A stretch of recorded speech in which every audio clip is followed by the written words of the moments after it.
ఏవైతే అక్కడ ఉన్న ఆ ప్రాంతం మీద అవగాహన గ్రూపులు కానీ లేదా సమస్యాత్మక జిల్లాల్లో ఉన్న అధికారులు ఉండడం ఎంత అవసరమో అక్కడే కరెక్ట్ ట్రాన్స్ఫర్లు ఎఫెక్ట్ చేశారు. పోనీ చేసేటప్పటికి వాళ్ళ మీద విత్ ప్రూఫ్ ఏదన్నా కంప్లైంట్లు ఉన్నాయో లేదు,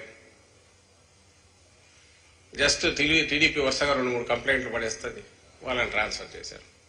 ఆఖరకు నంద్యాల ఎస్పీ నాకు రేపు పోలింగ్ అనగా అప్పుడు ఏదో యాక్షన్ తీసుకోకపోతే వాళ్ళే మళ్ళీ ఎవరు అన్నట్టున్నారు. అప్పుడు అతన్ని అక్కడి నుంచి తప్పించాలంటే పోలింగ్ ప్రాసెస్ మొదలైనాక దాని ఇంపాక్ట్ పడుతుందని అంటే దానికి ఆయనకు ఛార్జ్ మేమో ఏదో ఇచ్చి నడుపుతున్నట్టున్నారు.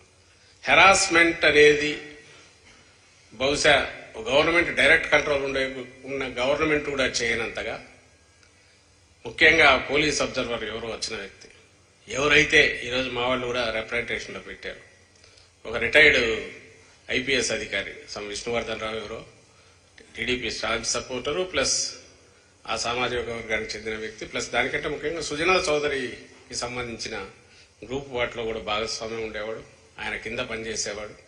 సుజనా చౌదరి అంటే ఎవరు అందరికీ తెలుసు, టీడీపీ ప్లస్ బీజేపీ రెండింటికి నాయకుడు ఆయన. ఇప్పుడు వెస్ట్లో పోటీ చేస్తున్నాడు. పోలీస్ అబ్జర్వర్ వచ్చిన రోజే ఆయనతో డిన్నర్, ఈయన అరేంజ్ చేసిన డిన్నర్ ఆయన వస్తాడు, అది అందరికీ తెలిసిందే. ఈ విషయం కంప్లైంట్ కూడా ఇచ్చారు. పోలీస్ అబ్జర్వర్ దృష్టి కూడా ఇది పలానా ఆయన అని మా లీడర్లు వెళ్ళి కంప్లైంట్ ఇచ్చారు. ఆ తర్వాత మొత్తగా జరిగినవన్నీ టీడీపీ ఆఫీసులో తయారైనా అప్పుడు నిమ్మగడ్డ రమేష్ను పెట్టుకున్నట్టయితే స్టేట్ ఎలక్షన్ కమిషనర్గా టీడీపీ ఆఫీస్ నుంచి అట్లా తయారయ్యాయో, ఈసారి ఎలక్షన్ కమిషన్కు సంబంధించిన డైరెక్షన్స్ అన్ని కూడా పోలీస్ అబ్జర్వర్, ముఖ్యంగా పోలీస్ డిపార్ట్మెంట్కి సంబంధించి టీడీపీ ఆఫీస్ వయ్యా ఆ పోలీస్ అబ్జర్వర్ అక్కడి నుంచి డిపార్ట్మెంట్కు రావడం, కొన్ని డైరెక్టే రిటర్న్ చేయడము, కావాల్సిన ఆధారాలు ఉన్నాయి. అయితే వీటి మీద మేము ఆ రోజే డిస్క్రీట్ గా చెప్తూ వచ్చాం తప్ప, ఎందుకంటే ఎన్నికల commission is suppose to act impartially, plus దాని పర్పసే దానికోసం, ఎవరో ఒకరు అడ్వాంటేజ్ తీసుకోకుండా.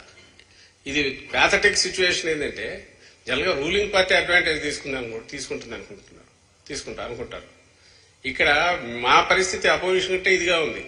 టీడీపీ చెప్పింది వేదంలాగా జరిగింది.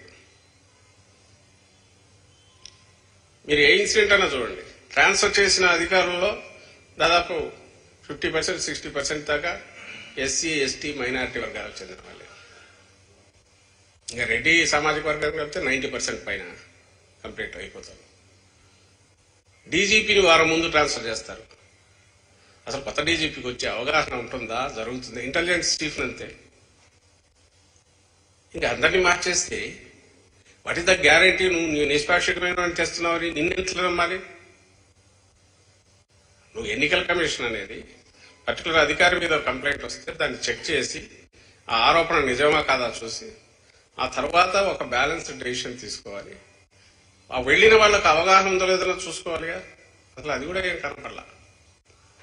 దాని ప్రభావం వరుసగా ఇప్పుడు కనపడుతుంది. మీరు గమనిస్తే ఎక్కడైతే వీళ్ళు హఠాత్తుగా బదిలీలు చేశారో ఆ బదిలీ చేసిన దగ్గరే సమస్యలు మొదలైనాయి.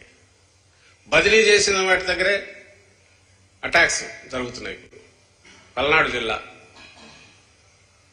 తిరుపతి, అనంతపురం, ప్రకాశం, ఇక్కడ ఎక్కడైతే ఇవి అయినాయో, పల్నాడు జిల్లా ముఖ్యంగా, ఈరోజు అనంతపురం దగ్గర తాడిపత్రి. నిన్న వీడియో చూస్తే ఆశ్చర్యం వేస్తుంది. టీడీపీ నాయకుడు వాళ్ళ అక్కడ ఆ కాలేజీ గ్రౌండ్స్ లో